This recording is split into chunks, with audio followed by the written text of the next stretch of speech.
Hello everyone, welcome back to our channel IGMS India. आशा करता हूं आप सभी का रिजल्ट बहुत अच्छा गया होगा, सभी बहुत अच्छे मार्क्स से पास आउट हुए होंगे। अब सभी 12 पास आउट होने के बाद सभी के दिमाग में एक कंफ्यूजन रहती है कि आखिर अब मुझे किस फील्ड में करियर बनाना चाहिए, कौन सा फील्ड मेरे लिए परफेक्ट होगा, कौन सा ऐसा फील्ड है जो इस समय ग्रो कर रहा है, कौन सा ऐसा फील्ड है जिसमें बहुत सारे अर्निंग पोटेंशियल है। तो कहने का मतलब है इन सभी सारे क्वेश्चंस के जवाब मैं अपनी इस वीडियो के माध्यम से आप तक पहुंचाने की कोशिश करूंगा। उसके लिए आपको करना क्या है, पूरी वीडियो को देखना है बिना किसी स्किप किए हुए। तो चलिए शुरुआत करते हैं हम अपनी वीडियो को बिना किसी वक्त को गवाए हुए। अब 12 पास आउट होने के बाद बच्चे के पास बहुत सारे करियर ऑप्शंस होते हैं, अपॉर्चुनिटीज होती हैं, जिसकी वजह से बच्चा बहुत कंफ्यूज हो जाता है कि आखिर मुझे क्या किस फील्ड में करियर बनाना चाहिए, किस में नहीं बनाना चाहिए। जैसे कि अगर एक आर्ट स्ट्रीम का स्टूडेंट है तो वो आर्ट साइड में अपना करियर बना सकता है, एक कॉमर्स साइड का स्टूडेंट अपने कॉमर्स स्ट्रीम में अपना करियर बना सकता है, एक साइंस स्ट्रीम का स्टूडेंट अपने साइंस साइड में अपना क्या बना सकता है, करियर बना सकता है। इसके अलावा बेटा बहुत सारे डिप्लोमा कोर्सेज होते हैं, कंप्यूटर कोर्स होता है, बहुत सारे गवर्नमेंट एग्जाम्स की तैयारी होती है। तो इन सभी टॉपिक्स के बारे में हम एक एक करके चर्चा करने वाले अपनी इस वीडियो के अंदर।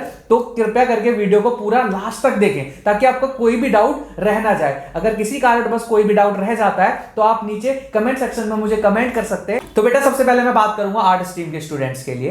तो जो आर्ट स्ट्रीम के स्टूडेंट्स होते हैं उनके पास बहुत सारी अपॉर्चुनिटीज होती हैं। वो चाहे तो अपनी ग्रेजुएशन फर्दर ऑन कर सकते हैं, जैसे बैचलर इन किसी भी ह्यूमैनिटीज के सब्जेक्ट के साथ कर सकते हैं, चाहे वो पॉलिटिकल साइंस हो चाहे वो हिस्ट्री हो। इसके अलावा उनके पास और भी एडिशनल बैचलर करने के चांसेस होते हैं। अगर वो होटल मैनेजमेंट करना चाहते हैं तो बैचलर कर सकते हैं उसमें। अगर फैशन डिजाइनिंग में अपना अगर करियर बनाना चाहते हैं तो फैशन डिजाइनिंग में अपना बैचलर कर सकते हैं। इसके साथ साथ मास कम्युनिकेशन में अगर उनको करना है तो उसमें भी अपना बैचलर कर सकते हैं। इसके साथ साथ बेटा LLB वगैरह के कोर्स भी कर सकते हैं। न्यू एजुकेशन पॉलिसी के अकॉर्डिंग अगर वो चाहे तो इंटीग्रेटेड कोर्स भी कर सकते हैं, जिसको मैं अगर मैं कहूं तो ग्रेजुएशन प्लस LLB दोनों एक साथ हो जाएगी, जिसको हम बोलते हैं बेटा BA प्लस LLB, जो कि 4 साल का कोर्स होगा। तो ये सारे कोर्सेज जो मैंने बताए ये सारे ऑप्शंस रहते हैं एक आर्ट स्ट्रीम के स्टूडेंट के पास। इसके अलावा बहुत सारे सर्टेन वेरियस पैरामेडिकल कोर्सेज होते हैं, डिप्लोमा कोर्सेज होते हैं, कंप्यूटर कोर्स होते हैं। तो ये सारे सेक्टर्स हैं जिसमें एक आर्ट स्ट्रीम का स्टूडेंट अपना करियर बना सकता है। अब मैं बात करूंगा कॉमर्स स्ट्रीम के स्टूडेंट्स के लिए। तो सेम आर्ट स्ट्रीम की तरह कॉमर्स स्ट्रीम का स्टूडेंट भी अपने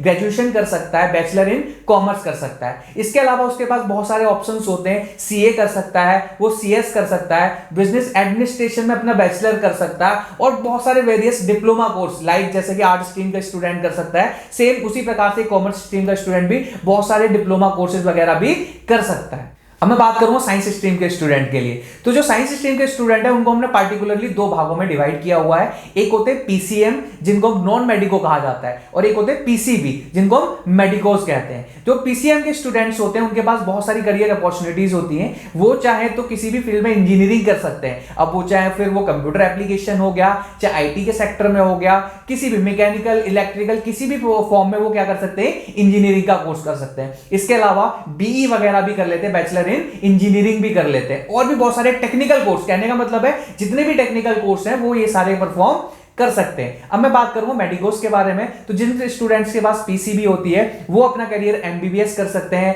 BMS, BHMS, BDS और बहुत सारे पैरामेडिकल के और नर्सिंग के कोर्सेज होते हैं जिनको वो कर सकते हैं। तो मैंने आपको समझाया कि अगर आपके पास आर्ट स्ट्रीम है तो आप क्या क्या करियर ऑप्शंस बना सकते हैं। अगर आपके पास कॉमर्स है तो आपके पास क्या क्या कौन कौन सी फील्ड है जिसमें आप अपना करियर ऑप्शंस बना सकते हैं। अगर आपके पास साइंस स्ट्रीम है तो कौन कौन से करियर ऑप्शंस है जिसमें आप अपना करियर बना सकते हैं।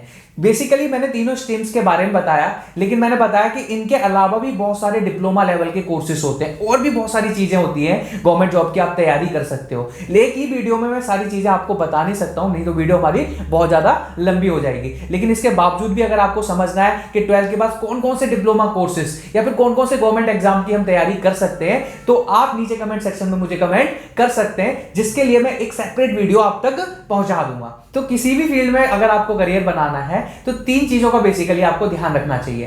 पहली चीज ये वर्क, कि जिस फील्ड में आप अपना करियर बनाने वाले हैं उसमें वर्क क्या है। दूसरा, आपको इंटरेस्ट पता होना चाहिए कि अगर आप जिस फील्ड में अपना करियर बनाना चाहते हो क्या उसमें आपका इंटरेस्ट है भी या नहीं है। और तीसरा है आपका सैलरी, कि अगर आप उसमें करियर बना भी लेते हो, आपका इंटरेस्ट भी है, तो आखिर सैलरी क्या रहने वाली है, क्या सैलरी आपके एक्सपेक्टेशन के हिसाब से रहेगी या नहीं रहेगी। इन तीनों चीजों को अच्छे से विजुलाइज करके, इन तीनों चीजों को अच्छे से देखकर आप किसी भी एक फील्ड के अंदर अपना करियर बना सकते हैं। तो आशा करता हूं आपको ये वीडियो अच्छी लगी होगी। अगर आपको वीडियो अच्छी लगी हो तो चैनल को लाइक, शेयर और सब्सक्राइब जरूर करें, ताकि ऐसी इंफॉर्मेटिव वीडियो आप तक ही नहीं और भी बच्चों तक पहुंच सके।